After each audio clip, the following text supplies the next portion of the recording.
Here's where the US supports Israel no matter what. The US-Israel relationship is unlike any other relationship the US has. Israel is by far the biggest recipient of US foreign aid in the world.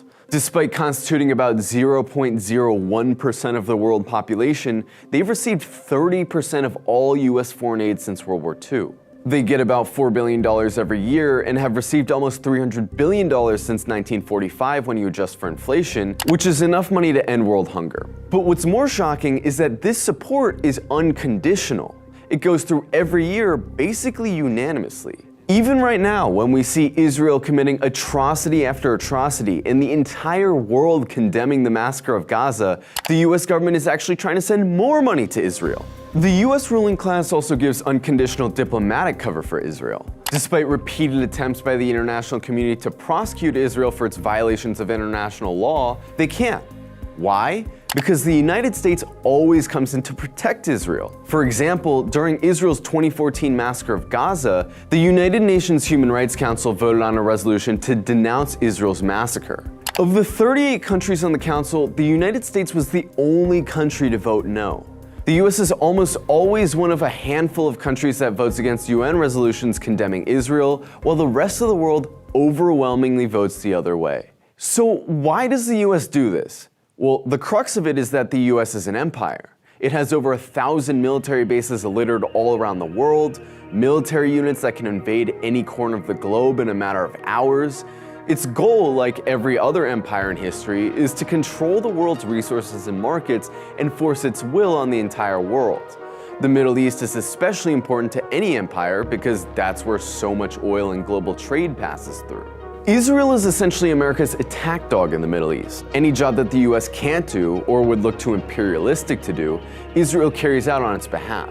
Israel has played a crucial role in attacking and destabilizing independent Arab governments determined to defy US dictates. In 1967, Israel attacked two such governments in Syria and Egypt in a surprise invasion.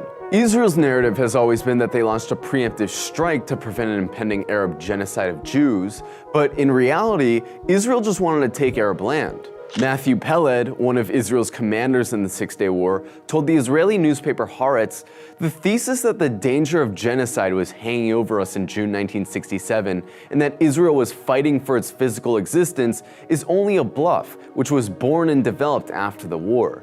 This invasion was crucial at a time when 550,000 American troops were bogged down in Vietnam fighting the spread of socialism there. The Library of Congress study of the Israeli war recounted, quote, "The traumatic defeat of the Syrians and Egyptians in the June 1967 war with Israel discredited the radical socialist regimes of Nasser's Egypt and Ba'athist Syria. The defeat strengthened the hands of the moderates and the rightists." In 1981, Israel bombed an Iraqi nuclear power plant with US approval at a time when the US was publicly supporting Iraq in the Iran-Iraq war. Secretly, the US wanted both governments to destroy each other, but couldn't be seen as playing such an intentionally destabilizing role. In 1982, Israel invaded Lebanon with the full support and funding from the United States in an attempt to crush the Palestinian resistance there and appoint an ultra-right-wing Lebanese phalangist as president. The US would end up sending Marines in to aid this effort, only to be defeated by the Lebanese resistance forces. Israel also has a long history of doing the empire's bidding outside of the Middle East. Israel continued to arm and support apartheid South Africa even after it became too unpopular for the US to do so. Israel even built an electrified fence around Namibia, then a South African colony, to protect it from neighboring Angolan liberation forces. Israeli police helped train torturers in the US-backed Pinochet dictatorship in Chile. They trained the right-wing Guatemalan army that was committing genocide against indigenous people. Israel has also been a loyal partner in the US war on terror. The Islamophobic hysteria following 9/11 gave the US an excuse to attack any country that stood against its interests in the region, especially Iran. While the US has been careful not to directly strike Iran, Israel has served a very useful purpose by continuing to bully and harass Iran, assassinating its nuclear scientists, seizing Iranian ships, and providing intelligence on Iran through massive spy networks. Israel also routinely bombs Syria, a country the US attempted to topple in 2011. Just by being there, Israel gives the US a constant excuse to intervene in the region under the guise of protecting Israel.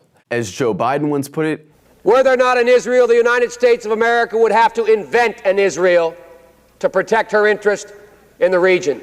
Israel is so central to the function of the empire that any kind of willing departure from Israel by the US ruling class is basically out of the question. While many people understandably feel pessimistic about liberating Palestine, while Israel is supported by such a tremendous superpower, consider this.